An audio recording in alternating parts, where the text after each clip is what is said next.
Good leaders, bad leaders, क्या average leaders नहीं होते? If you were to rate your leadership style on a scale of 5, how do you rate it?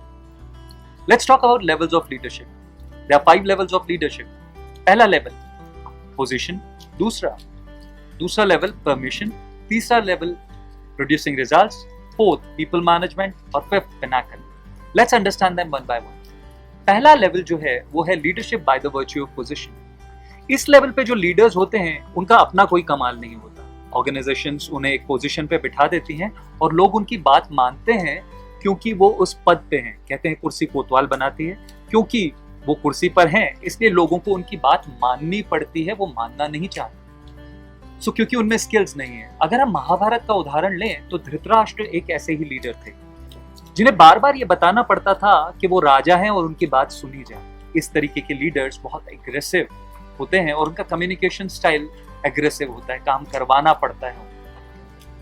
Leadership की level 2 जिसे हम level of permission भी कहते हैं, यहाँ पर रिश्तेदारी या रिलेशनशिप की दुहाई देके काम करवाया जाता है. आपने अक्सर देखा होगा कॉर्पोरेट्स में लोग कहते हैं तू मेरा भाई नहीं है, तू मेरी फैमिली है, please do it for me.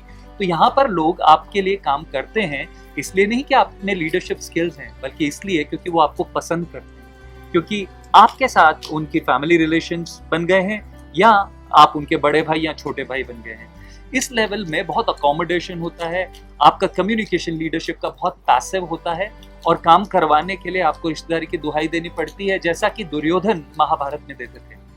और इसी वजह से कर्ण जो कि कुंती के पुत्र थे वो पांडवों की तरफ न लड़के कौरवों की तरफ से लड़े थे, क्योंकि वो दुर्योधन के मित्र थे. पांडवों के मामा शाल भी दुर्योधन की तरफ से लड़े थे.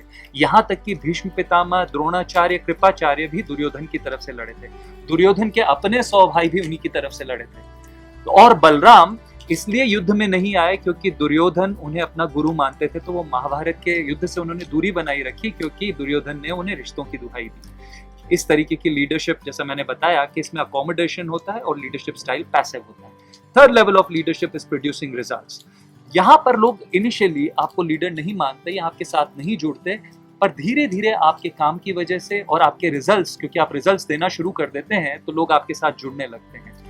शुरुआत में ऐसा होता है कि लोग यकीन नहीं करते कि आप में लीडरशिप स्टाइल है. युधिष्ठिर के साथ भी कुछ ऐसा ही हुआ. उन्हें खांडव प्रस्थ दिया गया. जब उन्होंने उस खांडव प्रस्थ का इंद्रप्रस्थ बनाया तब बहुत सारे राजा उनके साथ जुड़े.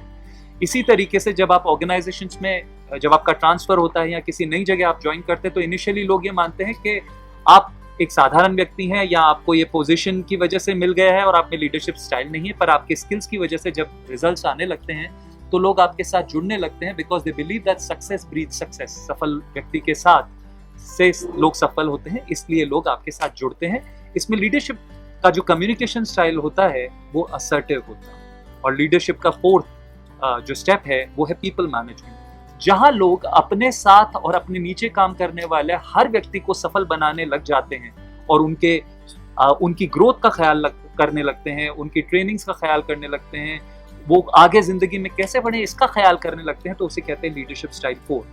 आप महाभारत में ये चीज भीष्म पितामह में देखिए कि जब उन्होंने भीष्म प्रतिज्ञा की उसके बाद जितने भी राजा बने वो उनके साथ हमेशा खड़े रहे उन्हें सफल बनाने के लिए.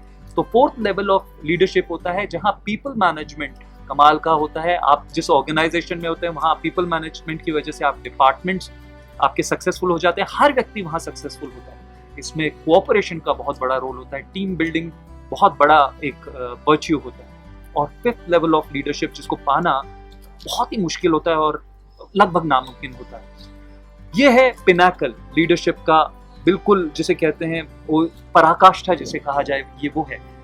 महाभारत में कृष्ण जो थे वो इसी लेवल पे थे जहां उन्होंने महाभारत के युद्ध में अस्त्र और शस्त्र नहीं उठाया सिवाय एक बार के, जब वो भीष्म पितामह पे हमला करने के लिए दौड़े थे. उसके अलावा उन्होंने अस्त्र शस्त्र नहीं उठाया. उन्होंने पूरा युद्ध महाभारत का पांडवों को जिता दिया सिर्फ सारथी बनकर. और आज भी देखिए कि उनकी जो उपदेश है गीता में वो सबसे ज्यादा लीडरशिप में काम आते हैं. लीडरशिप के लेसन्स, मैनेजमेंट के लेसन्स माने जाते हैं. He is not present here in flash and blood but still people follow him. ऐसा ही होता है लीडरशिप के इस पायदान पर जहां पर व्यक्ति नहीं होता लेकिन उसके उसूल, उसके वैल्यूज की वजह से लोग उन्हें फॉलो करने लगते हैं. यही बात महात्मा गांधी, यही बात बाबा अंबेडकर साहब, विवेकानंद जी के बारे में कही जा सकती है। टाटा ऑर्गेनाइजेशन में JRD टाटा एक इसी तरीके के लीडर थे कि जो कंपनीज हैं टाटा की, वो आज भी उन्हीं उसूलों पे चल रही है। So this is the pinnacle of leadership.